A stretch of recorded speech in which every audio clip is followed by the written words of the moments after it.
Ausculta. Um exame da função pulmonar. Para a realização é exigido o máximo de silêncio.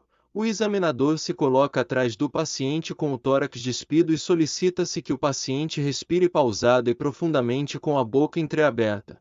A ausculta inicia-se pela face posterior do tórax, em seguida as faces laterais e anterior. A ausculta é sempre de maneira assimétrica.